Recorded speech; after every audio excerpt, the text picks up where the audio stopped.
बहुत समय पहले की बात है। सुंदरपुर नाम का एक गांव था। इस गांव में मोहन अपनी पत्नी नीलम के साथ रहता था और वह बहुत ही गरीब था।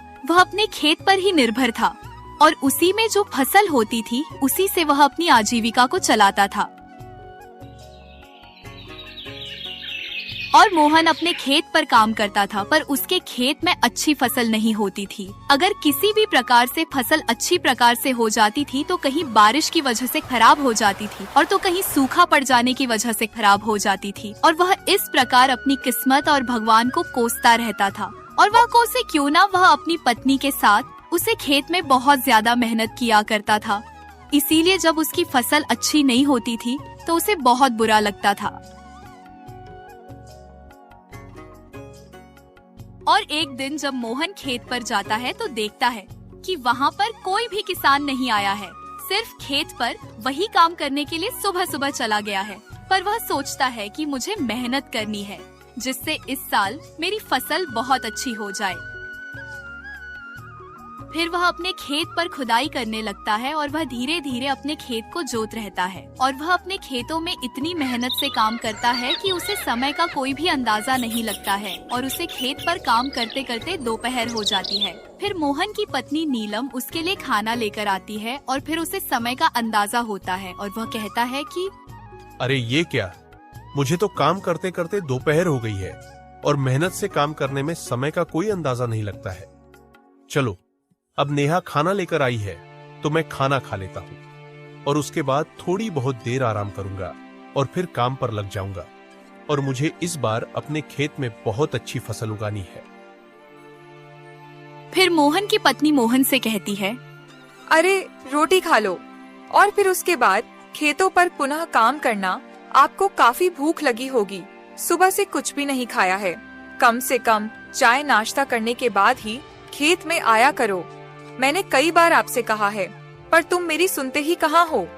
अरे ठीक है भाग्यवान, मैं आ रहा हूँ। खाना खा लूँ, उसके बाद फिर काम करूंगा। फिर मोहन खेत से निकलकर खाना खाने के लिए आ जाता है और फिर मोहन को देखकर मोहन की पत्नी नीलम उससे कहती है कि अरे जी, मुझे लगता है आज आप बहुत ज्यादा थक गए हो। अरे हाँ नीलम, मैं आज बहुत थक गया हूँ। सुबह से जब आया हूँ तब से कम ही कर रहा हूँ और जब तुम आई हो तब मुझे पता चला कि अब थोड़ी बहुत दोपहर हो गई है। और देखो, यह हमारे पड़ोस के किसान भाई कोई भी अपने खेतों पर काम करने नहीं आया, इसीलिए मुझे समय का और कोई भी अंदाजा नहीं लगा है। अरे जी, तो अपने यहाँ पर बैठकर आराम कर ली होती, जिससे आपको थोड़ा आराम मिल जाता और उसके बाद अपना खेतों पर काम करते। अरे नीलम, तुम खुद देखो, मैं इतनी ज्यादा खेतों पर मेहनत करता हूँ और बाकी किसान खेतों पर देखने तक नहीं आते हैं और फिर भी मेरी ही फसल किसी न किसी प्रकार से बर्बाद हो जाती है और मुझे बहुत भारी नुकसान हो जाता है। और शायद भगवान को भी मेरी फसल खराब करने में मजा आता है, इसीलिए वह मेरे साथ ऐसा करता है। अरे जी, आप अपना मन छोटा मत करो और दिल से कम करो। भगवान एक ना एक दिन हमारी मदद जरूर करेगा। अगर आप इतनी मेहनत से काम करते हो तो हमें उसे मेहनत का फल अवश्य मिलेगा। और आप इसी तरह मेहनत करते रहो और उसमें मैं भी आपके साथ हूँ। कोई भी बड़ा काम नहीं करेंगे और नहीं करने देंगे। और फिर मोहन की पत्नी नीलम मोहन को इन सभी बातों से उसका मन हल्का करती है और उसे आशा दिलाती है। हाँ नीलम, तुम कह तो सही रही हो, पर मैं इतनी मेहनत से काम करता हूँ फिर भी मेरे साथ हमेशा बुरा ही होता है। और तुम जो कहती हो कि कभी ना कभी मेरा टाइम जरूर सुधरेगा और देखते हैं कि हमारी जिंदगी में सुख आता है या नहीं। अरे जी, आप ज्यादा अब मत सोचो और एक ना एक दिन आप खुद कहोगे मुझे कि अब हमारी जिंदगी में कुछ सुधार आ रहा है। और आप इतनी चिंता मत किया करो, क्योंकि हम दो ही लोग हैं और कोई भी संतान नहीं है हमारी। और फिर नीलम मोहन को खाना खिलाने के बाद अपने घर के लिए चली जाती है और मोहन अपने खेत पर फिर से काम करने लगता है। तभी उसके पास वाले खेत का मालिक हीरा उसके पास आता है और उससे कहता है कि अरे राम राम मोहन भाई, लगता है आप आज बहुत सुबह ही काम पर चले आए हो और लगता है तुमने आज ही सारा काम कर डाला है। अरे कम से कम जब खेत पर आया करो मुझे भी बता दिया करो। मैं भी तुम्हारे साथ खेत पर आया करूंगा और मेरे खेत में भी जल्दी से जल्दी फसल आएगी, जिससे कुछ हमें भी फायदा होगा। हाँ, राम राम हीरा भाई। मैं तो सुबह आज खेत पर जल्दी ही आया हूं, लेकिन आज तुम बहुत समय के बाद खेत पर आए हो। मैं तो आपसे भी कहता हूं कि आप अपने खेत पर जल्दी आया करें और उस पर ज्यादा से ज्यादा काम करें, जिससे हमारी फसल अच्छी होगी और उसमें ज्यादा पैदावार हो सकती है। और मोहन भाई, तुम्हें देखकर लगता है कि तुम्हारा काम पूरा हो गया है, पर तुम्हारे चेहरे पर बहुत ज्यादा परेशानी झलक रही है। क्या कारण है? मुझे भी बताओ मोहन भाई। अरे क्या बताऊं हीरा भाई, मैं इतनी सुबह और इतनी जल्दी से अपने खेत पर काम करता हूं, फिर भी मेरी किसी न किसी प्रकार से फसल बर्बाद हो ही जाती है। और आप लोगों का देखो, पता नहीं कितने टाइम खेत पर आते हो और नहीं भी आते हो, फिर भी आप लोगों की फसल बहुत अच्छी होती है। मेरी फसल हमेशा बर्बाद होती है। पता नहीं क्या है मेरी जिंदगी। अरे मोहन भाई, तुम अपनी किस्मत को लेकर इतना क्यों सोचते रहते हो? अरे हीरा भाई, अगर मैं अपनी किस्मत को लेकर को सोचूं ना, तो और क्या करूं। मेरी फसल कभी बाढ़ की वजह से खराब हो जाती है, तो कहीं सूखे की वजह से। बताओ मैं क्या करूं। अरे मोहन भाई, देखो तुम्हारा और मेरा खत एक दूसरे के पड़ोस में ही है। इसका मतलब अगर कोई बीमारी तुम्हारे खेत में होगी तो वह मेरे खेत में भी होगी। पर मैं तो इस फसल को लेकर इतना चिंतित नहीं रहता हूँ। और तुम खेती के अलावा कुछ और काम करते हो या नहीं करते हो? अरे नहीं हीरा भाई, मैं खेती ही करता हूं, क्योंकि मेरे दादा पर दादा की खेती है और इसी खेती से हम अपना काम चलाते हैं। मेरे दादाजी ने इस खेती को मेरे पिताजी को दी और मेरे पिताजी ने मुझे दी है। अब मैं इस पीढ़ी के अनुसार अब इस खेत पर मैं काम कर रहा हूं और इस काम के अलावा मैं और कोई दूसरा काम नहीं करता हूं। अगर कोई अच्छा काम हो तो भाई मुझे भी बता दो, जिससे मैं भी उस काम को कर लूंगा और मुझे भी तुम्हारी तरह ज्यादा खेती के पीछे परेशानी नहीं झेलनी पड़ेगी। नहीं मोहन भाई, मैं तुम्हें इसके बारे में नहीं बताऊंगा, बल्कि तुम्हें करके दिखाऊंगा और तुम अपना काम कर लो और मैं अपना काम पूरा कर लूं। उसके बाद में तुम्हें मैं अपने साथ ले चलकर वह काम ही दिखाऊंगा। ठीक है? ठीक है हीरा भाई, जैसा तुम कहते हो मैं वैसा करता हूं। अगर तुम मुझे बताना नहीं चाहते हो और उसे दिखाना ही चाहते हो तो ठीक है, मैं भी काम कर लेता हूं। बस थोड़ा ही बचा है और आप भी अपना काम पूरा कर लो।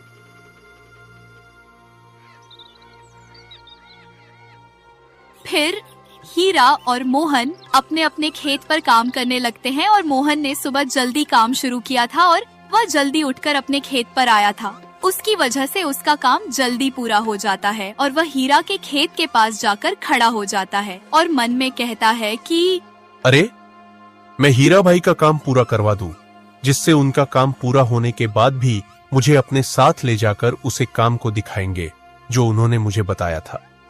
फिर मोहन हीरा के खेत में काम करने लगता है और काम पूरा होने के बाद हीरा मोहन से कहता है, अरे तुम्हारा बहुत बहुत धन्यवाद मोहन भाई, तुमने मेरा काम बहुत जल्दी पूरा करवा दिया और तुम्हारे जैसा आदमी कोई नहीं होगा जो अपना काम करने के बाद भी दूसरों के बारे में भला सोचता है।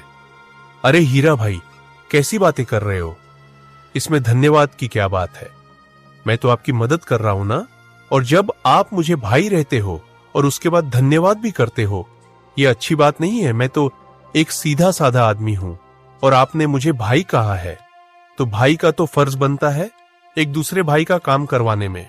अगर इतना नहीं कर सका तो फिर फायदा क्या है भाई कहलवाने में।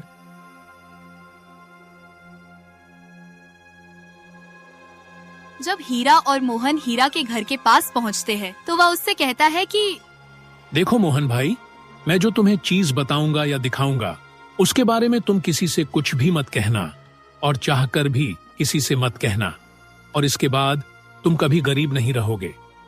हीरा की ऐसी बातें करने के बाद मोहन को उसकी बातों में कुछ गड़बड़ होने का एहसास होता है और वह उसे कुछ गलत समझने की कोशिश करता है, क्योंकि अगर वह कुछ ऐसी चीज दिखता है जिसमें उसे कोई दिक्कत ना हो तो वह ऐसी बातें कभी ना करता। यह बातें मोहन सोच ही रहा था।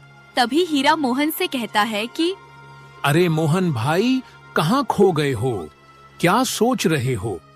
अरे जो तुम सोच रहे हो वह बिल्कुल भी गलत नहीं है और तुम मेरे साथ अंदर चलो।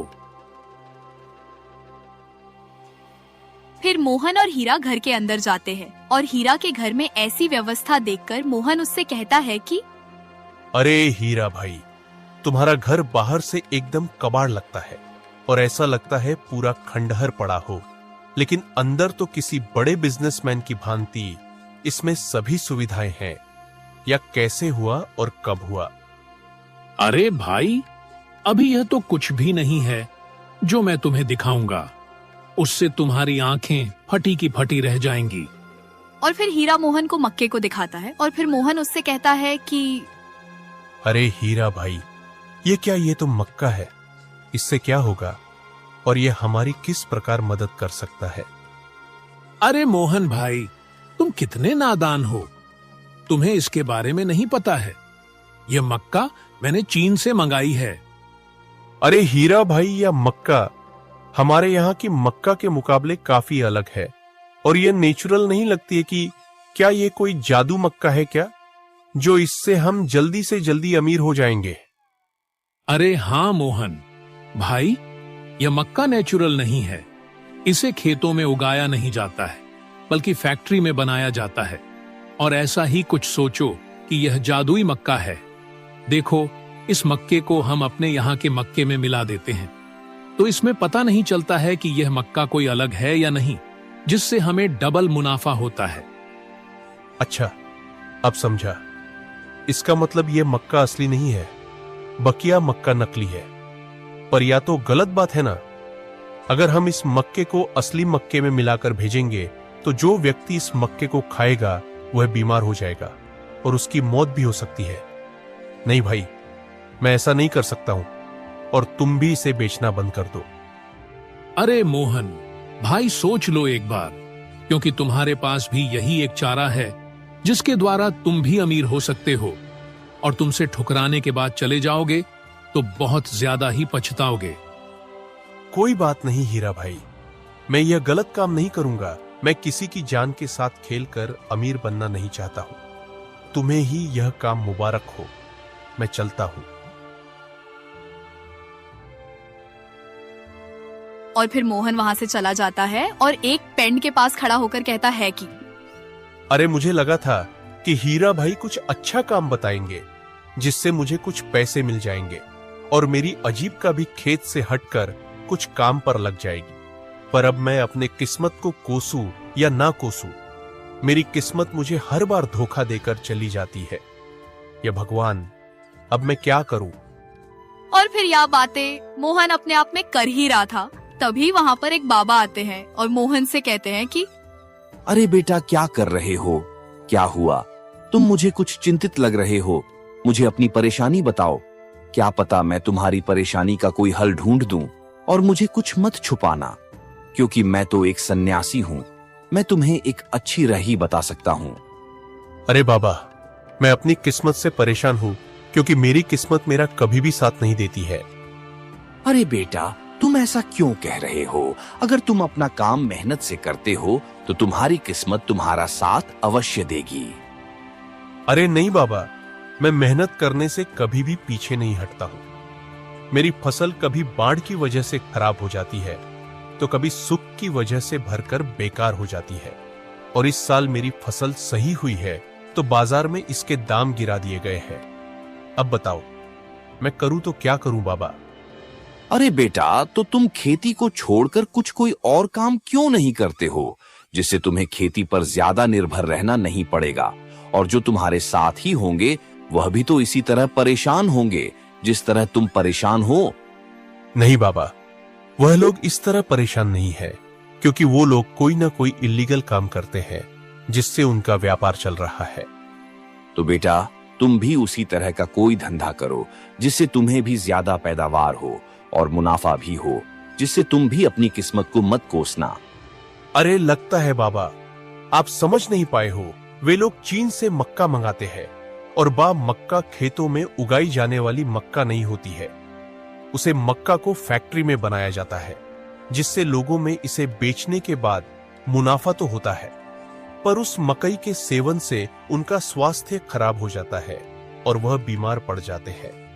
मैं नहीं चाहता हूं कि मेरी वजह से कोई भी बीमार पड़े या किसी को परेशानी हो, इसीलिए मैं यहाँ इल्लीगल काम नहीं करना चाहता हूँ। अरे क्या बेटा, वो मक्का खेत में नहीं उगाई जाती है, बल्कि उस मकई को फैक्ट्रियों में बनाया जाता है। अच्छा हुआ बेटा तुमने इस मार्ग को छोड़ दिया। अरे बाबा, अब तुम ही बताओ कि मैं इस मुसीबत से कैसे छुटकारा पाऊंगा और मैं अपनी किस्मत को कैसे सुधार पाऊंगा। इसके बारे में मुझे कोई उपाय बता दो। देखो बेटा, मैं तुम्हारी मदद तभी करूंगा जब तुम मेरा एक काम करोगे। बताओ बाबा, मैं आपके किस प्रकार काम में आ सकता हूं? मैं एक ऐसा व्यक्ति हूं जो किसी के भी काम आने के लिए तत्पर रहता हूं। और फिर आप तो मेरे मुसीबत का हाल बता रहे हो। मैं तो आपके लिए तत्पर हूं। आप मुझे बताओ क्या करना है। देखो बेटा, मैं मानता हूं कि तुमने इस काम को अपने ध्यान और दिमाग से मना कर दिया है, पर तुम्हारे घर में जो परिजन है उनसे भी पूछ लो वह इस काम के बारे में क्या कहते हैं, और फिर उनकी भी राय लेकर मुझे कल फिर से यही मिलना। फिर मैं तुम्हारी समस्या का हाल बताऊंगा। और फिर मोहन बाबा को प्रणाम करके वहाँ से अपने घर के लिए चला जाता है। और घर पहुँचने के बाद मोहन अपनी पत्नी नीलम को वह सारी बातें बताता है। तो मोहन की पत्नी उससे कहती है कि अरे जी, आपने बहुत अच्छा किया उस काम को मना करके, क्योंकि उस काम को करने के बाद हमें कुछ तसल्ली तो मिलती, पर हमारे द्वारा बेची गई उस नकली मकई को खाने के बाद लोगों का स्वास्थ्य खराब हो जाता और वह बीमार पड़ जाते, और हम नहीं चाहते हैं कि कोई हमारी वजह से बीमार पड़े। वाह नीलम, तुम्हारी सोच बिल्कुल मेरी तरह है। तुम भी नहीं चाहती हो कि हमारी वजह से किसी का स्वास्थ्य खराब हो और वह बीमार पड़े। आज मुझे तुम पर गर्व है, क्योंकि तुम भी यह मेहनती किसान की समझदार पत्नी हो। अरे जी, छोड़ो इन बातों को और इन बातों को। अपने ऊपर कोई भी प्रभाव मत पड़ने देना और इन सब काम से आप दूर ही रहना तो ही अच्छा होगा। और आप देखना है, एक ना एक दिन हम जरूर मेहनत करके कामयाब होंगे, जिससे हमारी मेहनत का बहुत अच्छा रंग लाएगी।